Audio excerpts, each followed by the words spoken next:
Hey everyone, it's Steph here if you don't already know, and on this channel I just talk about all things careers and all things lifestyle. And in today's video, as promised, I am now moving my monthly Q&A lives that I used to do on Instagram over to YouTube, purely just because it was getting really difficult to save them, and for some reason a lot of my videos were getting deleted, people weren't able to rewatch, etc, etc. So hopefully this is an easier way for you to come and ask all of the questions that you need if you're an aspiring lawyer, if you're an aspiring solicitor, so I can help you as much as possible every month. So I'm going to get started with some of the questions that were sent in, because I did promise that if you are not able to make it, but you sent in questions to me prior to this live, that I would definitely get to them.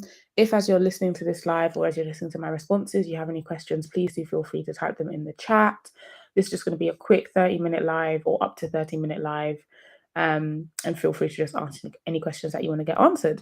So the first question that I've got is, how did you develop your commercial awareness? Now, I think this is a really good question, not just for aspiring lawyers or aspiring solicitors, but probably for any aspiring professional working in the new global age. And I think to first kind of figure out how to develop your commercial awareness, you first need to understand what is commercial awareness. So in a very, very simple nutshell, or in very kind of simple terms, I would say commercial awareness is made up of two streams in the legal field anyway. The first kind of stream is you understanding how the markets work. The second kind of stream is you understanding how the firm that you are applying to, so how the law firm operates as a business. When you can understand those two things together, i.e., how what's happening in the markets impacts how the law firm acts as a business, you can then think about what's the best strategy for me to then go and develop this understanding. Why do I say that? I think I can and I will give you different tips in terms of different resources I recommend, but at the end of the day, we're all different learners. We all learn very, very differently. So for some people, it may be helpful to pick up the FT or some other kind of newspaper every morning on their commute to university or work or whatever it is that they're doing, and have a read of a couple of stories in the newspaper, and then have a think about how they think that's going to impact the markets, or what impact that's going to have on the markets, and therefore what impact that's going to have on the law firm as a business. For some people, you might prefer to listen to some podcasts. Some people might prefer to follow some social media pages. Some people might prefer YouTube videos, all that sorts of stuff. So there's different ways to do it, and you don't have to do all of them, but I'm going to try and give you as many as possible. And then I'll talk through what helped me specifically as well, in case you're kind of a similar learner to how I am. And hopefully that should be helpful. So how did I actually develop my commercial awareness once I had that understanding of getting to know the markets and getting to know how the law firm works as a business? My first thing was actually getting access to commercial awareness. And I used to do that very, very simply by just listening to the 10 p.m. news every night, ITV News, with my mum. That was my easiest way of doing it. Now, I did that because as someone who loves to read, I don't actually like to read the newspaper. So for me, it didn't really make sense to say I was going to go and buy the FT or anything like that, because there was no way I was going to read it. So making sure that I listened to the news every evening was very, very helpful.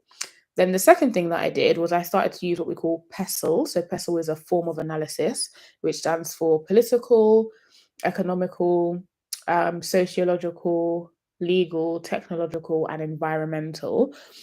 Obviously, you can kind of mix and match. So the E's doesn't matter which way around they go, but just remember you get all of those 6 things. And it's a type of analysis that I would use to then think that, okay, this particular story that I've just heard about in the news, does it interest me? How does it affect each of those different areas of the market? Then I would think, okay, if I was a business, because you have to remember the law firm is actually a business at the end of the day, and I had clients and I knew that this particular thing that I've just heard about in the news would affect my clients, what would be my next steps? What would I do? Now, you have to remember that as a business, generally speaking, your bottom line is going to be profit. Obviously, we've got different types of businesses. So we've got charities and we've got CICs and all that kind of stuff. But if we're thinking about your generic understanding of what a business is, your bottom line is profit. So for you as an applicant, when you're trying to think, what will law firms be doing as a business when something happens to the market, you need to be thinking, what kind of actions are they going to take to make sure that they're better servicing their clients so that they are maintaining or increasing profit, right?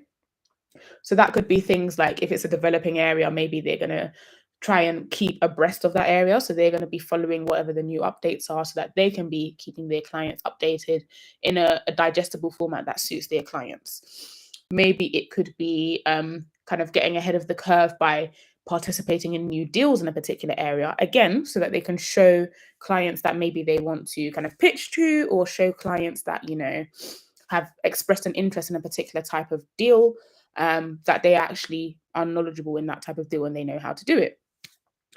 Um, or it could actually be on the flip side. Maybe they want to fall back on a particular area because maybe they've seen that a particular area is going to be very heavily litigated, or regulation is going to come in to say that actually you can't do this particular thing anymore. So then maybe they actually want to fall back on that, and also obviously advise their clients that they are falling back on that. So these are all different kind of things that you would think about. In terms of a structure that I would probably use to think about developing your commercial awareness, I would break it down into three. The only particular reason I would do this is because I like the rule of three, right? But I personally would break it down into three. And the three things that I would probably break this down into, I'll just have a little sip of water. Yeah, so the three things that I personally would break this down into is, first of all, what's the medium that I want to use? So by medium, I'm just saying, how do you want to digest, or how do you want to take in this news? I.e., do you want to listen to it? So do you want to listen to things like Wake Up to Money? Do you want to listen to Watson Daily? Those are two podcasts that I would personally recommend. There's also the FT News Briefing, which I believe is every weekday morning, but they also have a weekend news briefing as well. Do you want to watch videos? So I do monthly commercial awareness videos. So do you want to watch my monthly commercial awareness videos? There's a whole bunch of other platforms who also talk about commercial awareness topics as well. Do you want to follow particular people on social media? So there's a whole bunch of Instagrams. There's Becom Aware, there's Watson Daily, there's Little Law News, there's a legal update. I'm trying to think of any more, but those are the ones off the top of my head that I can think of. So if you want to kind of have a look at any of those and kind of digest your information that way, do you want to have an email subscription to something that comes into your inbox every morning? So we've got things like Finamize. How do you want to take in this information, basically? So that's your medium covered. And hopefully all of those different examples are helpful to you, such that you can pick one of those examples and kind of run with that for a while. Then you should think to yourself, how can you regularly put this into practice? So are you going to sit down with a piece of paper and actually literally write down Pestle and have a quick, brainstorm of, oh, how does this link to the political kind of atmosphere? How does this affect like the environment? How does this affect technology? Blah, blah, blah, blah. Are you going to get a group of friends together? We actually did this. I remember when I was applying, I had a group of friends on WhatsApp who we started off saying weekly, but we very quickly moved to once a month because of time constraints. But once a month, we would just have a quick chat about different things that we'd heard about in the news. And we were all like-minded people who were all applying to go into law together. So it made sense for us to do that. So if you've got a group of friends who are, in a similar position to you, it might be helpful for you to just chat to them about these things. You could also talk to family members. I said at the beginning that I used to sit down and watch ITV News every night at 10 p.m. with my mum. Afterwards, my mum would talk about it. Fair enough, my mum's not trying to be a lawyer, so she's not coming at it from a perspective of, oh, how a law firm is going to turn this into a challenge and opportunity or whatever. But at the end of the day, we can still talk about the analysis. We can still talk about how it would impact business and all that kind of stuff. So I used to do that. So just think, what is a way that you can regularly show that you are analyzing the medium that you are using, right? So that's the second thing that I would do. Then the final thing that I would do is do your research in terms of being aware of how firms assess your commercial awareness. Every single firm loves commercial awareness, but they're all going to assess it slightly differently. So you making sure that you've read the newspaper and you know how to analyze it is all good and well, but it's kind of like, think about exams, right? You can know all the knowledge, but if you don't write the answer in the way that the examiner wants the answer to be written, you're not going to get the marks. And it's kind of the same with commercial awareness. You can know all of the news stories because you've been reading it, because you've been listening to it, because you've been watching it, etc. But if you don't answer either the questions or write your answer in your application or whatever in the way that the law firms want you to, doesn't actually really matter. So what I would advise you do is a kind of research. And again, I have put some summaries of this in my blogs and also in my YouTube videos, but I would say research what kind of commercial awareness interview questions does a particular firm tend to ask. So do they tend to give you kind of wide questions where they say, tell me about a news story you've recently read or come across or something like that? Or do they tend to make it a bit narrower where they say, tell me about where you think the legal industry is going to go in the next 5 years? how are they kind of asking or framing those questions? Think about that. Then also have a look at how do they ask questions in interviews. So we've looked at application questions, but how do they also ask questions in interviews? Then go and speak to recent trainees or recent VAC schemas or recent NQs. And I say recent, not because people who are more qualified won't help you, they probably will. But two things. First of all, recruitment processes tend to be updated every couple of years. So if you're asking someone who is 5, 6, 7 years PQE, whatever it was that they did when they were applying just might not apply to you. So it's not that they don't want to help, but if it's not the same process, there's only so much they can give you to help. So it's a bit better if you ask someone who's a bit more junior, because it's more likely that whatever it was that they just did is going to be, applicable to what it is that you are doing now. So I'd say definitely go and ask them. So hopefully that answers that question. Hopefully that helps. Like I said before, any other questions that you have, feel free to drop them in the chat. Other questions that we had beforehand were, so we've got, what resources do you recommend to help you as an aspiring solicitor? That's a really broad question, but I guess I could help. What resources do I recommend? I think it depends on where you are on your journey. I guess generally every aspiring solicitor should look to find a community of like-minded people. It helps. And I would say that to any profession. Like if you wanted to become a doctor, I would say try and get around other doctors, right? So it's not only applicable to aspiring solicitors, but I think it does definitely help.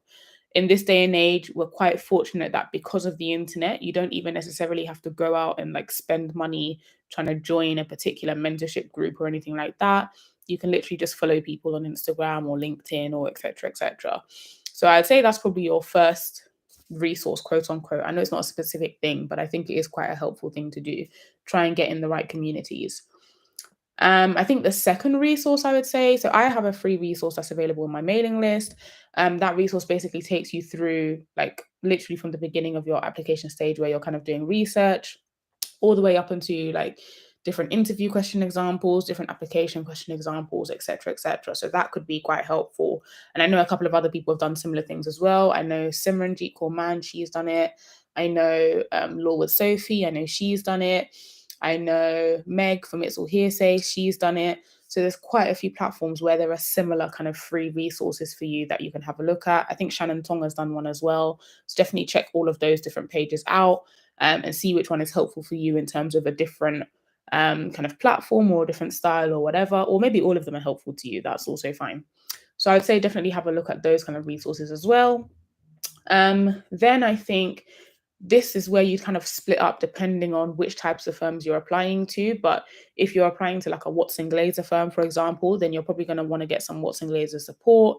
There's a whole bunch of free Watson Glazer tests that you could do. Some firms actually have free Watson Glazer tests on their firm website. So I think like Linklaters, for example, has one, and a couple of other firms do as well.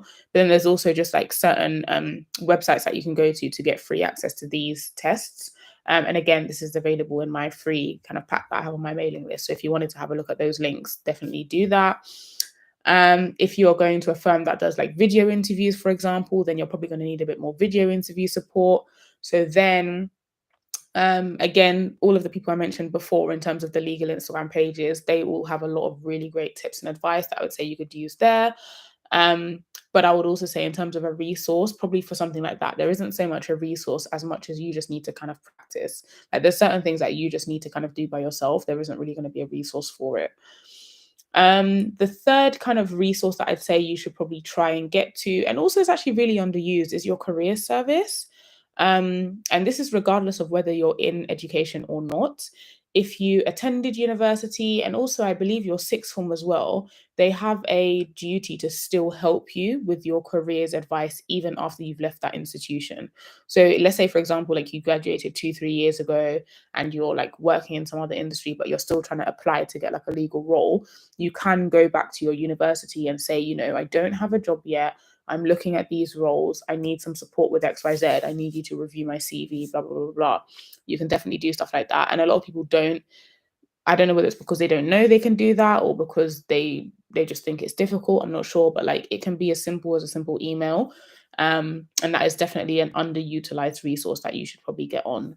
So yeah, your career service as well. Other things I personally used are probably a bit more specific to my TC. So I wouldn't say you need them as an applicant, but they are things you can think about. So I got this book called How to Read the Financial Pages, and that's just because I've always kind of had an interest in finance and law. So for me, simply just because I didn't really know how to read like balance sheets and stuff like that, it was a really helpful commercial awareness book in that sense. So if you're similar to me, then that might be a helpful book. Podcast, like I mentioned before, I personally listen to Wake Up to Money every weekday morning. I'm trying to think of any other kind of law related things I listen to. I think that's probably the only, so that's a commercial awareness podcast, and that's probably the only law related thing I listen to. I listen to other podcasts as well, but they're not really law related. And then people to follow on LinkedIn. I would definitely say actually follow partners. Partners in law firms tend to use LinkedIn the most, because they have the biggest like personal brands in terms of pitching to clients, or soft pitching to clients, I guess, because they don't outright come out and say, "Oh, we're pitching that we're really knowledgeable in this particular area. Come and like use us to do your deals." But they write about particular areas of law that are of interest to them, and then clients see that, and then that's a kind of soft way to market. So I'll definitely say connect with partners on LinkedIn. They tend to actually be really, really nice. Like when you message them and you're like, "Oh, hey, like I'm really interested in this industry. I want to do XYZ." They tend to be willing to help. So I'd definitely say get on that. So those are all the resources I would personally recommend, I think. I can obviously also put together a post as well on all of the resources that I think might be helpful for aspiring applicants. So if that's something that you think would be useful, do obviously let me know. But yeah, that's what I have on the top of my head. I think that was it for the question. So that will be it for this month's live. But thank you everyone for joining. Thank you everyone who sent their questions in to me. I will be back again next month, obviously, as usual. So I will put up the link so that you can send your questions in beforehand. And obviously I'll answer them on the live. This live will be saved, so you can obviously come back to it whenever you need to. And yeah, that's about it for today. But have a lovely bank holiday weekend if you're in the UK. If you're not in the UK, have a good weekend because it's still a Saturday. And I'll be back again soon with another video.